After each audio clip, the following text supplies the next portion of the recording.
आपको दिखा रही थी ये मैंने साइड पे रख दिया और मैंने आपको वो चीज़ें अब दिखानी शुरू कर दी जो कि इसमें यूज़ हुई हैं। ये मेन इंग्रेडिएंट है इस रेसिपी का जो बर्गर बन होते हैं ना, मैंने उसके साथ ये मिनी पिज़्ज़ाज बनाए थे थोड़ा सा डिफरेंट करके।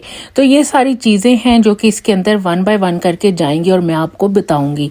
तो सबसे पहले पिज़्ज़ा सॉस बनाते हैं, जिसके लिए मैंने तकरीबन 2 टेबलस्पून चिली गार्लिक सॉस ली है, 3 टेबलस्पून भर के मैंने केचप के लिए थे और 1 टेबलस्पून भर के मैंने मायोनीज़ ली है और थोड़ी सी मैंने इसके अंदर मिक्स हर्ब्स डाले थे और तकरीबन 1 टीस्पून इसके अंदर मैंने ऑलिव ऑयल डाला था। आप चाहें तो कोई भी ऑयल ले सकते हैं और इन सारी चीज़ों को मिक्स कर लें और पिज़्ज़ा सॉस बना लें और इस तरह से बर्गर्स के ऊपर जो है ना, बर्गर बंस के ऊपर वो लगा दें। सॉस लगाने के बाद फिर मैंने इसके ऊपर ऐसे ये देखें कीमा डाल दिया था। कीमा डालने के बाद मैंने इसके ऊपर